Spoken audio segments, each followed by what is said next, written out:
Hello, everyone. My name is Samuel Des Bordes, and I'm a PhD candidate at Louisiana State University in the School of Plant, Environmental, and Soil Sciences.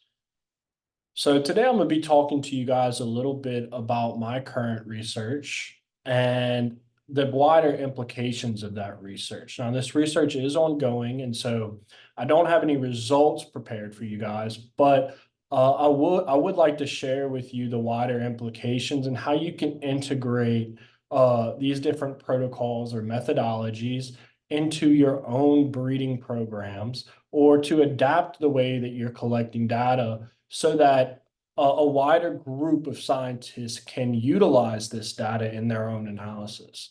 And so I spoke to Dr. Justice a little bit before this presentation, and she informed me that we have a good group here that is industry men. We have some stakeholders as well as some folks from academia, such as other graduate assistants and professors. And so I will try to provide some insight or some applications for each of you to take home with you and to implement into your own research or into your own breeding programs if you're in the industry. And so with that, we'll go ahead and get started. The project is entitled Phenomic Evaluation of Greenhouse Grown Cannabis Sativa Accessions. Now, there are a few other researchers on this work. As we move through it, you'll see that this research is actually divided into two major parts. Brennan Rupert is a master's student in our lab, and he will be taking up the latter part of this research. Dr. Heather Kirk Ballard is my major professor, and Dr. Babitha Jampala is Brennan's major professor, so they'll both be guiding this research as well. And so a little bit about phenomics. Phenomics is a relatively new transdiscipline, and its focus is evaluating the changes in phenotype or morphology through various life stages of an organism. And so if you're familiar with cannabis at all, you know that it's going to go through a number of different life stages within its life cycle. Okay, we go from the seed all the way to senescence, which is programmed cell death or the end life stage of the plant. And so we'll go from seed to juvenility to vegetative, reproductive, and then senescence. And so observing the changes in morphology between these different life stages can be very useful for not only scientists, but for growers and how they conduct their operation. What are they looking for? What kind of data do they collect internally for their own research? And so I'd like to first go over the objectives, and that might offer you a little bit of insight on how you can actually utilize the things that we'll be covering today. And so the first objective is to evaluate 8 cultivars of interest for commercial production efficacy in Louisiana. And to do this, we will be performing stringent data collection and cannabinoid analysis that we will be providing to the Louisiana Department of Agriculture and Forestry, or the LDAF, for potential recategorization of cultivars as approved. Now, this is going to be different in each of your states. But in Louisiana, we have what is called a variety designation list. And on this list, there is all the cultivars that have been grown and tested within our state. Now, just because a cultivar or variety is not categorized as approved does not mean that you can't grow it. It just means that when we've tested it in our regulatory lab, it is not shown as compliant enough times for the regulatory agency to be comfortable with you growing it. And so you can still grow it and you'll still go through the regulatory framework. You'll still submit your samples. And if it does come back compliant, you're all good. And if it doesn't, then you will have to follow their guidance on how to handle that situation. Now, our third objective is extensive phenotypic data collection or morphological data collection of 20 traits and 3 phenological data types. And we'll do this in accordance with the USDA Plant Genetics Resource Unit protocols. And this is something that everyone here listening can actually benefit from. It doesn't matter if you are researching something completely different in an academic setting. you can utilize what is called the hemp phenotyping handbook. Now, this is a handbook that was released by Zachary Stansel and his team, detailing the protocols for the different data collections on this crop.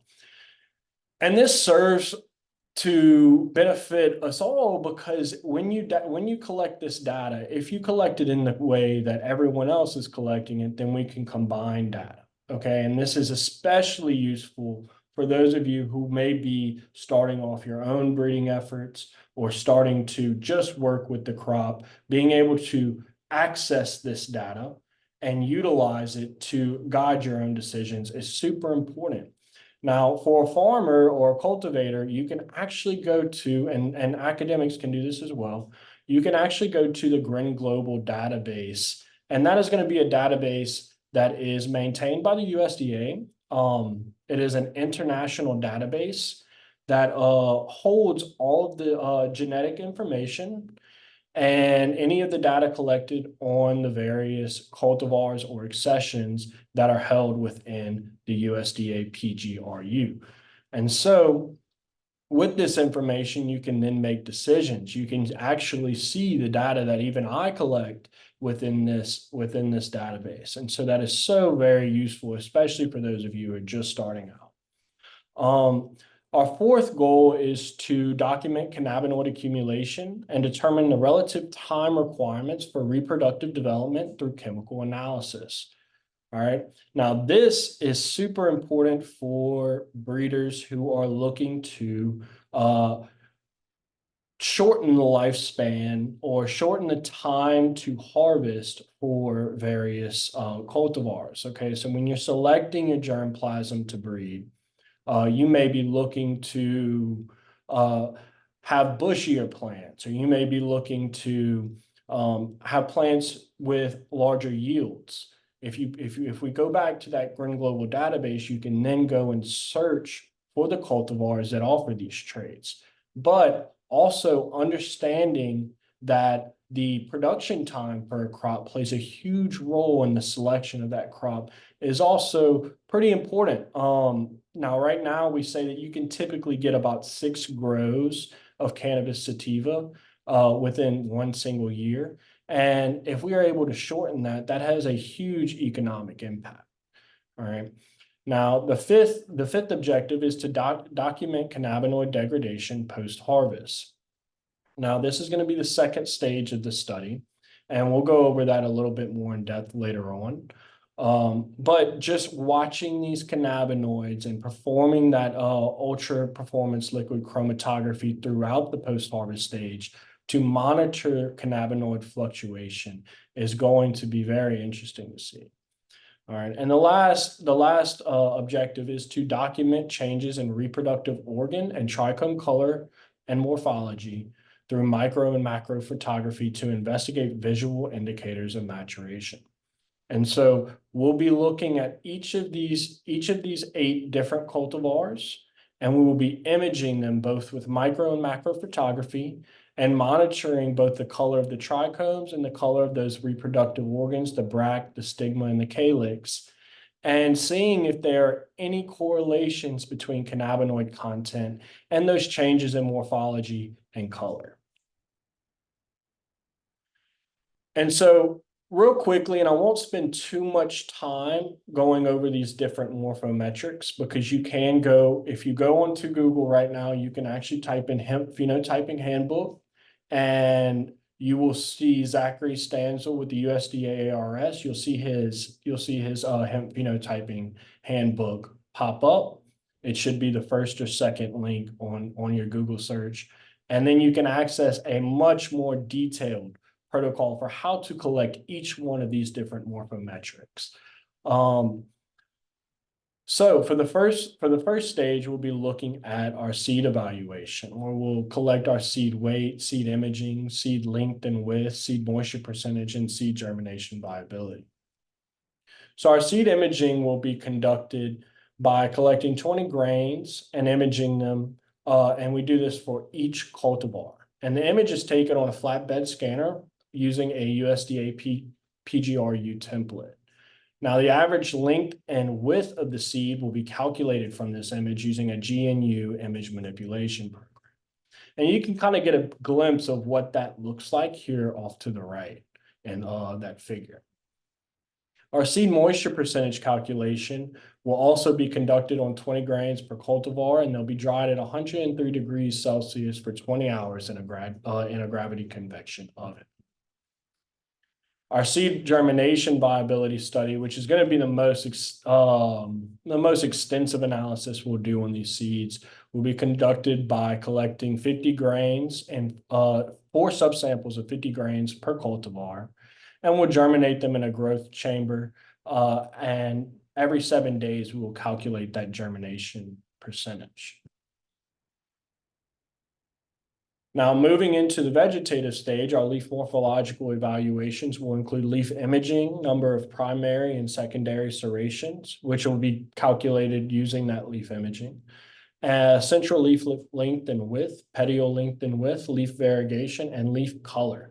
All right, so leaf color is actually a very interesting morphometric, okay? And so that is actually calculated using what is called a colorimeter, all right? And so that's where we get that L star, A star, and B star, all right? And those L star, A star, and B star are gonna be ranges between 2 colors, and we can actually take a color and put a number on each one of those colors to where we can recreate that color just from our number. And this is a little bit of what that will actually look like as far as our leaf imaging, where we will collect 5 of the uppermost fully unfurled leaves per plant immediately before floral onset. And then we'll scan them on that flatbed scanner with the PGRU imaging template. And so here's kind of a visualization of what those metrics look like, those metrics that we are interested in cannabis breeding. And this is a figure by Muravec et al.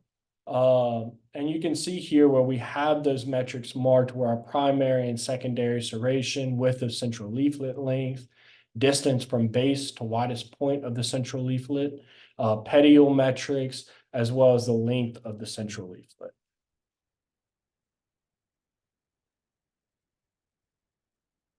And so now moving into our more general morphometrics, the ones that most of you are probably using in no matter what type of research you are conducting, or if you're just starting out in breeding. And so that is our plant morphological and architectural evaluation. And so with this, we'll be looking at the pith diameter, which is marked by the letter C in the figure, or the red arrow. This will be of special interest to those who are breeding for hemp fiber. We'll also be collecting stem diameter, height, maximum canopy diameter, and maximum canopy diameter height, trunk length, average internode length, and number of branches. And with this data, we'll move into plant geometry, where we can actually recreate a shape of this plant, recreate that architecture of the plant using the various kites. So kite hypotenuses, the kite perimeter area, branch angle, and kite circularity. And you can see this figure over here on the right, which is really interesting because then with this data, you can start selecting for various shapes within your breeding programs. And so now we'll move into the reproductive stage, where we'll be collecting our inflorescence data. And this is probably, if you're growing cannabis, whether you're growing it or you're researching it, this is the most exciting part of the whole process. And so with this, we will be collecting, and you'll notice that all of these metrics are very straightforward as to why we are interested in them. And so inflorescence length and width, our floral weight, our floral color, our bract color, our stigma color. And those last two, bract and stigma color, I know some of you are probably wondering, how do you collect the color of something that is so small? And so there's actually 2 different protocols out there for collecting these 2. I won't get into the nitty-gritty of it, but you can look into that. Just note that when you start to collect the colors of these smaller reproductive organs, this gets very, very time consuming. And so just a word of caution there. You really want to go ahead and try this out before you integrate this into your breeding program, and make sure that it is something that you would want to implement, considering the time restraints. All right, for our chemotypic data, we will be collecting 8 acids and 8 decarboxylated homologs. Okay, and so at the bottom, you'll see those 16 cannabinoids. We'll probably be very familiar with those. Those are 16 cannabinoids that were marked as of interest by the USDA. We have our CBLA, THCA, CBDA, CBNA, CBGA, CBDVA, THCVA, and CBA as our acids. And our decarboxylated homologs are delta 9 THC, delta 8 THC, CBD, CBN, CBG, CBDV, and THCV and CBC. Now, this is a pretty extensive cannabinoid panel. Now, if you were in industry and you were working within your own breeding program, you may not want to run all of this. This can be quite expensive. I think the standards for just this evaluation runs about $3,000. And so you would probably be more interested and focusing on your macro cannabinoids, those that are in the highest quantity within the plant, such as CBD, CBG, your THCs, and so forth. And so, let's move this over here for you guys. And so we'll also be conducting some floral imaging. And so you can actually see, like I said, this research is in progress. We do have some results. You'll see that we do have a picture here as the background of our microphotography. Now, our microphotography will be less than a 20:1 magnification. And we'll be using this to image the bract, stigma, and calyx of the plant. Now, here we have a stigma that was imaged, and we're focusing on getting really close to these reproductive organs so we can monitor not only the trichome morphology and color, but the color of the actual epidermis of the organ. And so you can see that, and we'll move into, let's see,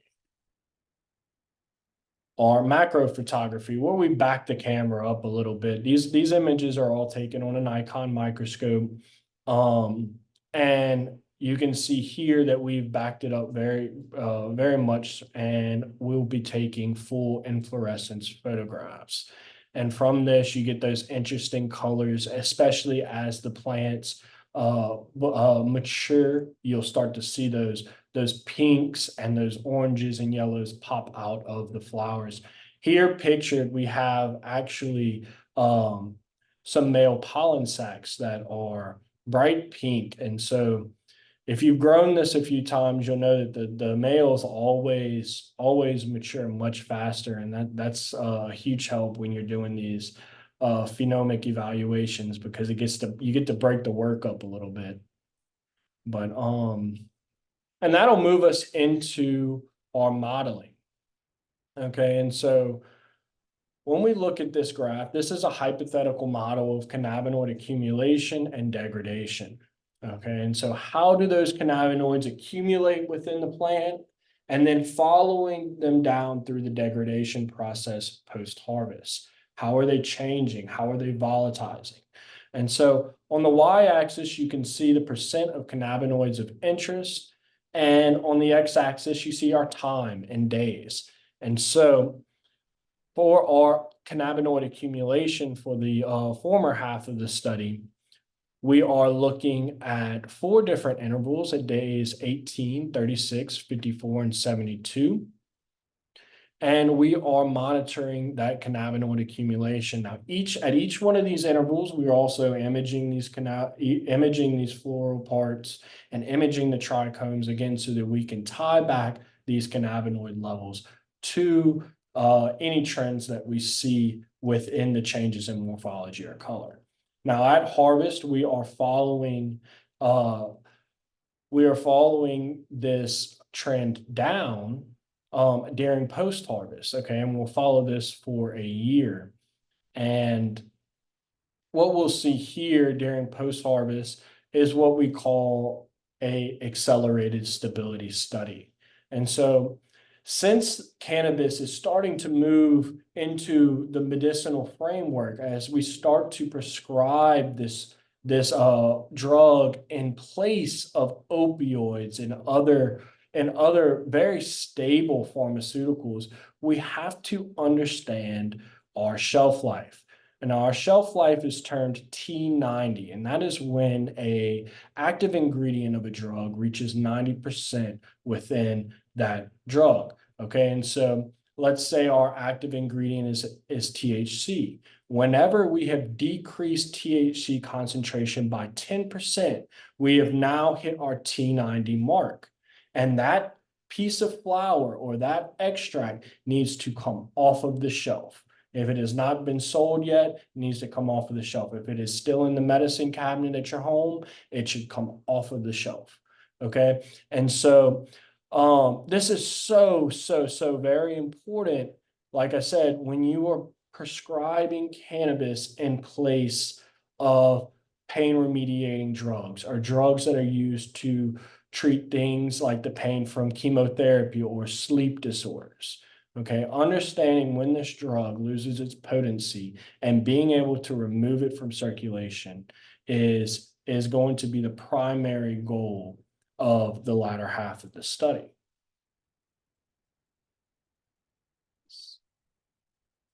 And so moving to our statistical analysis, this is a descriptive observational study, meaning that we are watching and we are describing. And so it's a very straightforward study as far as treatments go, because we have no treatments. And so our descriptive statistics for our measure of central tendency, we'll be using a mean or average, and our measure of variability would just be a standard deviation. And then as far as our correlational statistics go, our measures of relationship will be calculated using a one-way ANOVA. And so getting to the end of this presentation, our deliverables. So we hope to produce a large data set for 8 cultivars of interest in Louisiana and submit this data set not only to the Louisiana Department of Agriculture and Forestry to determine whether our cultivars that we've examined are compliant and can be recategorized as approved within the state, but also submitting this data set to the USDA Green Global database so that it would be available to all of you guys to sift through and implement into either your research or your breeding programs as well. We also hope to determine cultivar-specific relative maturation time requirements. So when can we say that this plant is mature? Okay, when has it reached its peak in cannabinoid development? And if it is far before that, we've all seen that visual scale for cannabis where we have the transparent, the translucent, and then the amber brown trichome. And they say that the amber brown trichome is when you should harvest. But that is really for marijuana, because if you were abiding by that 0.3% threshold, you may reach that 0.3% threshold during the translucent stage of trichome development. And so when can we pull these plants out of the greenhouse and start processing them for post-harvest? We'll also be investigating trends in trichome morphology and color to determine if those visual indicators of cannabinoid accumulation exist. And then our what we just discussed, our model for cannabinoid accumulation and degradation post-harvest to determine variety-specific harvest dates and shelf lives. Okay, that T90 that we discussed.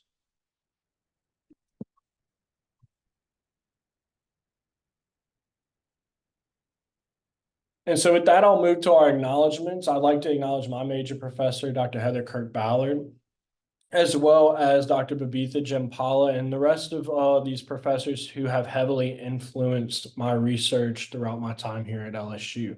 Also, I'd like to acknowledge Vernon Rupert for the part that he is playing in this research, and our funders who include the LSU Ag Center Therapeutic Cannabis Research Committee, or LSU Ag Center TCRC, the LSU Ag Center Undergraduate Research Grant Program, and the LSU School of Plant, Environmental, and Soil Sciences.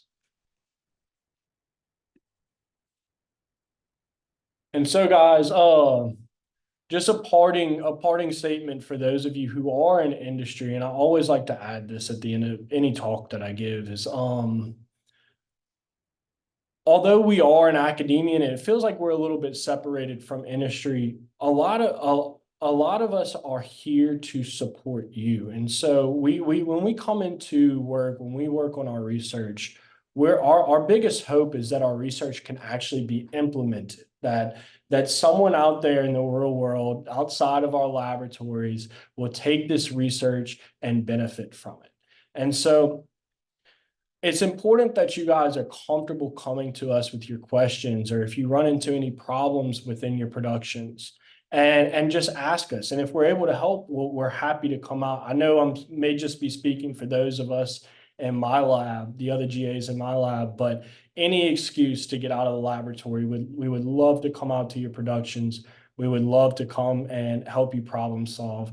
And at the end of the day, this is publicly funded research, and we're here to support you guys. So do not ever hesitate to reach out to us with your questions or your concerns. Again, my name is Samuel Des Bordes, and this is my email here at the bottom of the screen. It's sdesbo1@lsu.edu. Thank you all for listening, and I hope you all have a great rest of your day.